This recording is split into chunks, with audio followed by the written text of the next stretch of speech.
નમસ્કાર. રાણપુર તાલુકાના ચંદરવા ગામની ગૌચર જમીન પર દબાણના મુદ્દે હવે સોશિયલ મીડિયા પર પણ ચર્ચા તેજ બની છે.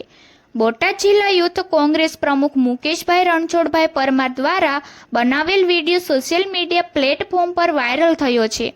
ચંદરવા ગામની ગૌચર જમીન પર દબાણના આક્ષેપોને લઈને બોટાદ જિલ્લા યુથ કોંગ્રેસ પ્રમુખ મુકેશભાઈ પરમાર દ્વારા સોશિયલ મીડિયા પર વિડીયો જાહેર કરવામાં આવ્યો છે.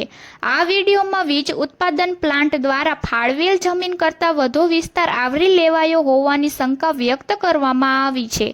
વિડીયોના માધ્યમથી પ્રશાસનને કાર્યવાહી કરવા અપીલ કરવામાં આવી છે. તેમજ અગાઉ કરાયેલી રજૂઆતો પર આજ દિન સુધી કાર્યવાહી ન થવા અંગે પ્રશ્નો ઉઠાવવામાં આવ્યા છે.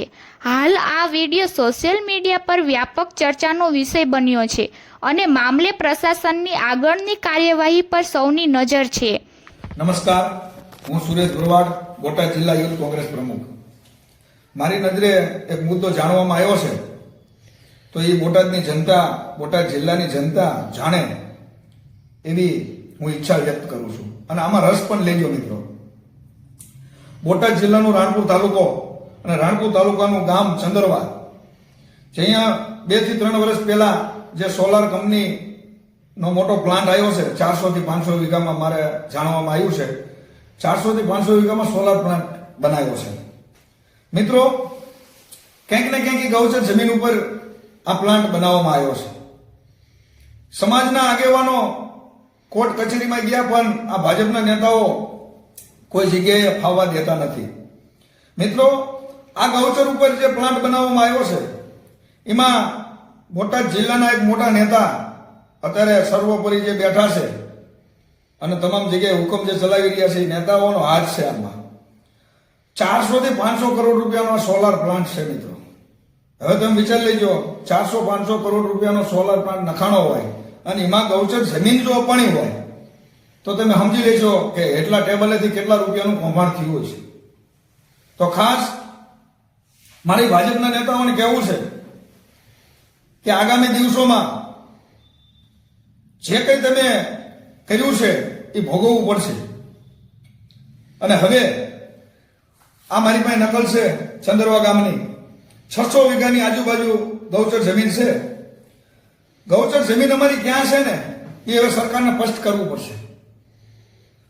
કારણ કે કોર્ટ કચેરીમાં જાય, ભાજપના મોટા નેતાઓ હોય તો અહીંયા એમના ધારાસભ્યનું નથી હાલતું, ને એમના મંત્રીઓનું નથી હાલતું, એમના પ્રમુખોનું જ હાલે છે. એટલે 1000% હું તમને કહું છું, જે ગામમાંથી માહિતી મળી છે એ પ્રમાણે, કે બોટાદ જિલ્લાના મોટા એક નેતા એમને ટેબલ હેઠળ બહુ મોટો વહીવટ કરી લીધો છે અને આ સોલાર કંપનીને ક્યાંક ને ક્યાંક ગૌચરની જમીન કે સરકારી જમીનનો એમને ટેબલ હેઠળથી એક ફાયદો કરવાનું કામ કર્યું છે. તો હું મિત્રો મીડિયાના માધ્યમથી મીડિયાના મિત્રોને કહેવા માંગુ છું કે આ મુદ્દો બોટાદની જનતાના ઘરે ઘરે લગી પહોંચે, તમને ખબર પડે કે જે મોટા પ્રમુખો ફરે છે એ કેવા કેવા કૌભાંડ કરે છે. અને ખાસ જે સુરેન્દ્રનગરમાં બનાવ બન્યો સોલાર કંપનીનો અને જે મુદ્દો આવ્યો 1500 કરોડ રૂપિયાનું કૌભાંડ આવ્યું, તો હું સરકારને પણ વિનંતી કરું છું, સરકાર એજન્સીને પણ ધ્યાન દોરું છું કે ક્યાંક ને ક્યાંક તમે આમાં ઊંડા ઉતરો. જે વ્યક્તિ પાસે આજથી 3 વર્ષ પહેલા જે મિલકત હતી એ મિલકતમાં કેટલો વધારો આવ્યો. ભાજપના મોટા નેતા છે, તમે સમજી લેજો.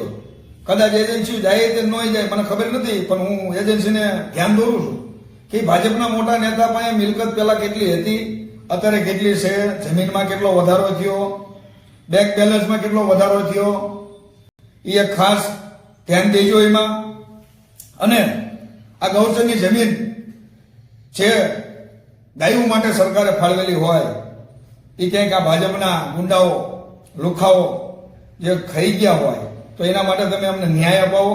અને ખાસ ભાજપના નેતાને કહેવા માંગુ છું કે જો આમાં તમે ક્યાંય પણ હશો, અમને આશંકા છે, તો એમાં ક્યાંય પણ અમારે કાચું કાપવાનું નથી, એ તમે ધ્યાન રાખજો. જય હિન્દ, જય ભારત. રિપોર્ટર દાનાભાઈ પરમાર, તકલીફ 24 ન્યૂઝ.